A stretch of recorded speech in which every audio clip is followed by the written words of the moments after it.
Zelda Tears of the Kingdom is only a day away from release, and today I'm going to go over all the information that you need to know before you get it. Let's go.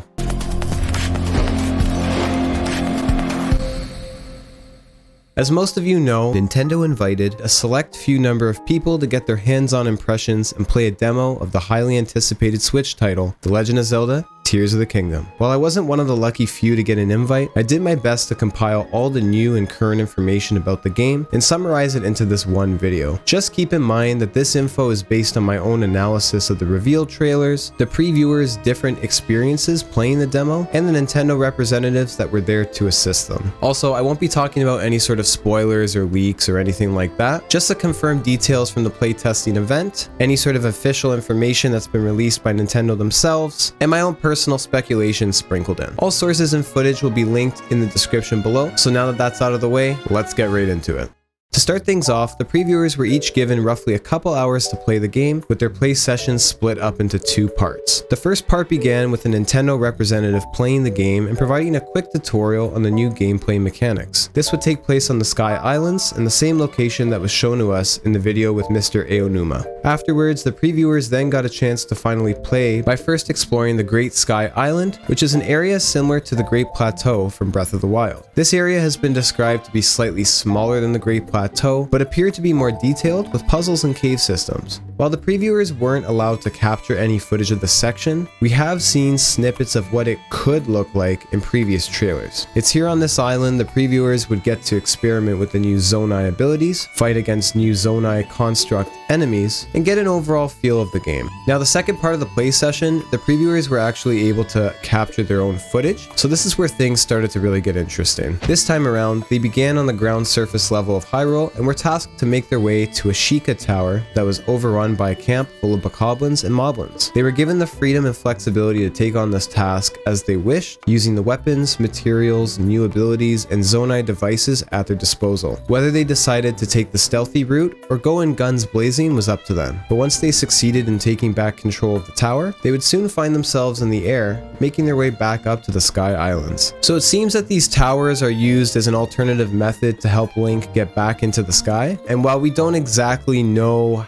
how, I think we could kind of connect the dots here. Once in the sky, the previewers were able to explore the Sky Islands at their leisure, using the new Zonai abilities and devices to help them hop from island to island. While traversing these islands, they were tasked to solve puzzles using Link's new abilities. It was amazing just to see how people were able to travel across these islands by creating their own versions of Zonai flying machines, or how they used different methods to solve puzzles. Near the end of the play session, they were tasked to complete a final puzzle that would lead to a chest, and inside this chest was a mysterious map. Could this hint towards some sort of treasure hunting quests? We don't know for sure, but I can't wait to find out. So that was just a quick recap of the Nintendo event, but now let's take an in-depth look at what this game has to offer us and what we know so far. Firstly, let's go over some returning features and quality of life improvements. If we look at the HUD, which is the heads-up display, we can see familiarity with hearts being at the top left, followed by a new ability icon mapped to the L button. Then we have returning weapon and shield quick menus, which are mapped to the left and right on the D-pad, but now there's a new materials menu, which is accessible by pressing up on the D-pad. Moving towards the bottom right, we have both the temperature and noise meters, as well as the time and weather indicators that all make a return. If we look at the mini-map, it's now slightly more detailed with coordinates, and the display will automatically change depending on if you're on the surface or in the sky. Moving on to the menus and item UI, they've now been updated to a slightly cleaner look, and scrolling through the menus feels more streamlined and easier to flip through, as we can now switch through these tabs by tapping the L and R shoulder buttons. Looking at the different tabs, most of them remain the same from Breath of the Wild. However, the system settings menu now has its own tab, and there's also a brand new section for Zonai devices, which I'll expand on later. Another nice quality of change is found in the food tab. When a dish is selected, you can check the recipe to see a brand new screen filled with recipe cards that will display all the different dishes that you've created. This feature acts like a handy cookbook to include each ingredient needed for the recipe and what effects they'll have on Link. Also, as a quick side note, you can now decrease limits the number of items to hold without needing to cancel everything if you make a mistake. And it's such a very small feature, but it's a nice little option to help us save some time. Speaking of saving time, if you open a chest with a full inventory, you're now given an option to immediately drop an item to make room for it. So again, another great little quality of life feature. In Breath of the Wild, if you were to go up to a chest, it would say your inventory's full, the chest would have to close, then you'd have to go into your menu, you'd have to drop an item, then you'd have to go back to the chest, open it up, which was a little annoying after a while. So while these don't seem like huge changes, it's little things like this that can really go a long way overall enhancing the gameplay experience and providing the player with a little bit more convenience. Another nice change, there's now a quick selection wheel for abilities. So you're no longer required to scroll through a list like you would for the rune abilities in Breath of the Wild. In addition to this, the map is also accessible through this wheel for extra convenience. Now speaking about the map screen, it is now layered, and once you open it, you can see there's a new toggle option to switch between the surface and the sky. Also, notice how it's called the surface instead of the ground. Will there be a potential third option for an underground as well? Based on what we've seen in some trailers, I do think it's likely. Looking back at the map, colored pinpoint markers make a return, and you can see a few different options at the top, starting with the new character profiles option, followed by the adventure log that's now moved to the map screen. And we also have an album and compendium that return as well. Then we also see a secret option at the top right that I can only speculate has something to do with the story.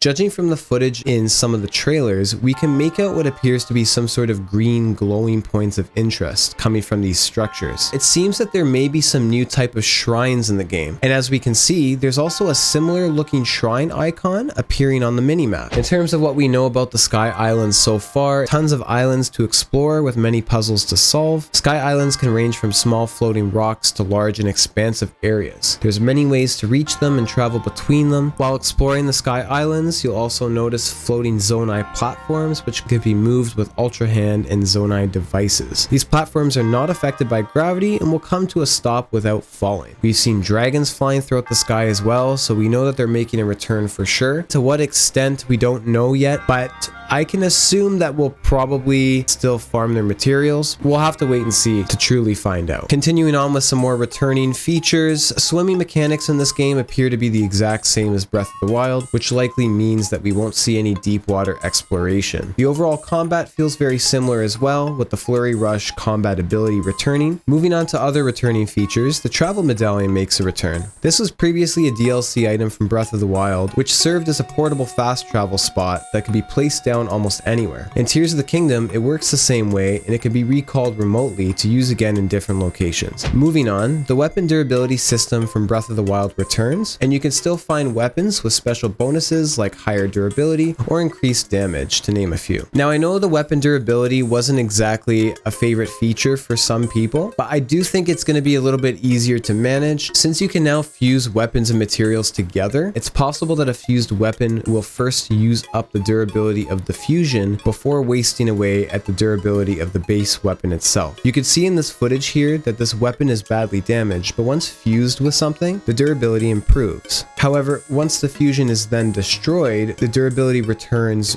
back to its damaged state. So theoretically, it might be possible to preserve a base weapon's durability for a longer period of time. So I don't know if you continuously fuse the same base weapon, if it's going to be able to keep the durability the same. That I don't know. So this isn't 100% confirmed, but it is something to keep your eye on. Amiibo functionality returns as well, and depending on the type of amiibo you scan, you'll receive different materials and weapons. But if you scan specific Zelda amiibo, you'll receive special paraglider fabrics. It's unconfirmed at this time if we'll also receive the same rewards for scanning certain amiibo like we did in Breath of the Wild, but it wouldn't surprise me if they kept things mostly the same. And finally, Koroks are back. Now, depending on who you ask, that could be a good thing or a not so good thing. In Tears of the Kingdom, not only can they be found on the surface, but they're scattered throughout the Sky Islands as well. So who knows how many there's going to be this time. What we do know is familiar puzzles will return from Breath of the Wild, as shown here with this rock circle, but there's also new and different ones too. In fact, one new type that was mentioned involved more than one Korok. Apparently, a Korok was searching for its friend, and you had to find a way to reunite them. After doing so, the reward was 2 seeds rather than one. Since we get seeds for finding them, they may serve the same function as Breath of the Wild. Collect seeds, give them to Hestu, expand your inventory. So get ready to hunt 1,000 more Korok seeds. Honestly, that seems like the most likely case scenario, but part of me is still holding hope that maybe they'll serve a different purpose as well. We'll just have to wait and see to find out. Also, can I just say this time around, wouldn't it be great if we can get a better reward for finding all of them? I'm just saying.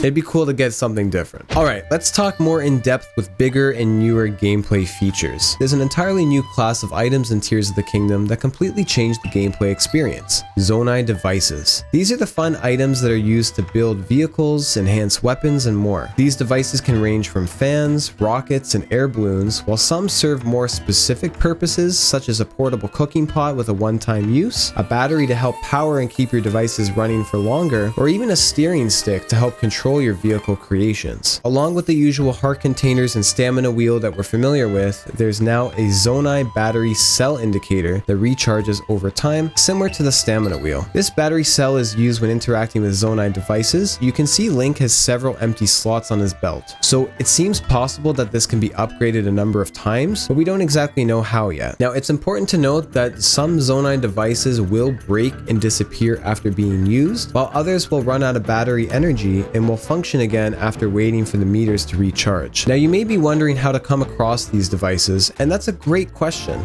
You get them from this large gumball machine. I'll explain. These are called Zonai part distributors, and while exploring the Sky Islands, once you find one, all you need to do is insert some Zonai charge cores, which is another new item, and these machines will pop out a random assortment of Zonai devices. As far as we know, Zonai charges are dropped by defeating construct enemies, but can also be found hidden inside certain Zonai objects on the Sky Islands. Speaking of enemies, it seems that most of the same ones from Breath of the Wild will make a return. However, you'll see some variation between them, as some can now wear armor. But what's even more interesting are the new types of enemies that we know of so far, such as the constructs, boss bokoblins, this thing, and the flame Gleeok. And we can't forget the Demon King himself, Ganondorf. I love his design in this game. He just looks so awesome. Now, of course, with new enemies also comes many new materials that we can find and collect. Materials like Dazzle Fruit, which is used to blind monsters, Muddle Buds, which is used to confuse enemies, and probably the biggest surprise is the return of the Bomb Flower, which effectively replaces the bomb runes and bomb arrows respectively from Breath of the Wild. This paves the way perfectly into the next new feature, as we can now equip and throw these materials freely. Along with that, elemental arrows can now be made from combining gemstones or choo-choo jelly. Fusing different types of jelly will give you different elemental properties, such as fusing a red jelly to give you fire arrows, yellow jelly to give you electricity, and white to give you ice. You can also fuse gems to arrows and weapons to give you powerful elemental properties. It seems that you can't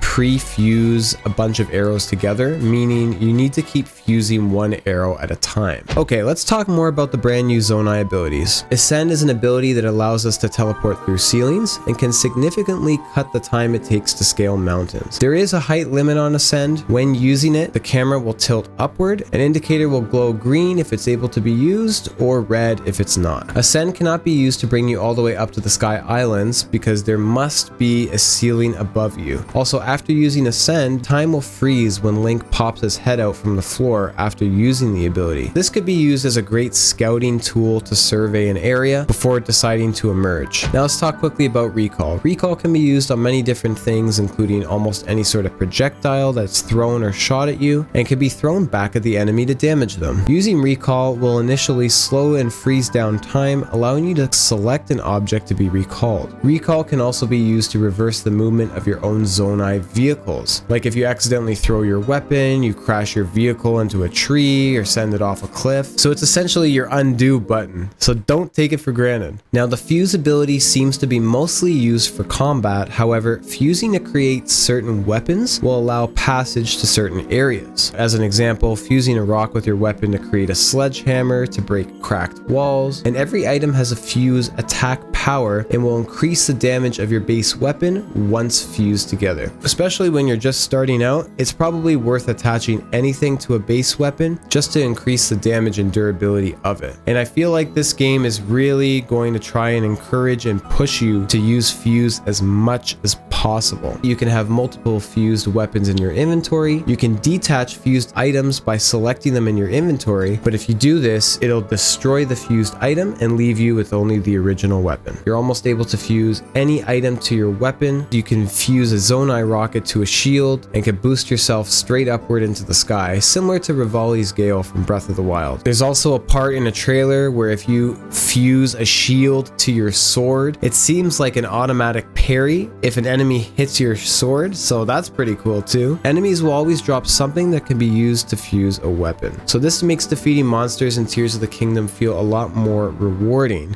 Ultra Hand is the main building tool in the game that allows you to build and create complex structures and machines, can stick parts together in almost any way you wish, can snap things together at certain angles, and can be rotated 360 degrees. It's also important to note that Ultra Hand is not just used for crafting, but also to move objects around as well, because it functions similar to Magnesis from Breath of the Wild, but much more versatile and allows Link to move and pick up almost any movable object, not just metal. It's important to keep in mind, Ultra Hand cannot be used on things bolted to the ground, NPCs, animals, or enemies. However, if an NPC has an interactable object attached to them or under them, you can use it. Also, you can find material caches around Hyrule and use these materials with Ultra Hand to build things. Then we have that secret 5th Zonai ability. Previewers weren't allowed to talk about this ability or even use it in their playthroughs. So these custom machines and vehicles that you create can be saved and summoned at any time. So that way you don't have to build everything from scratch, just so long as you have the materials to build them. Fusing and Ultra Hand possibilities and combinations seem almost endless, with limitations only being the quantity that you have in your inventory and your own creativity.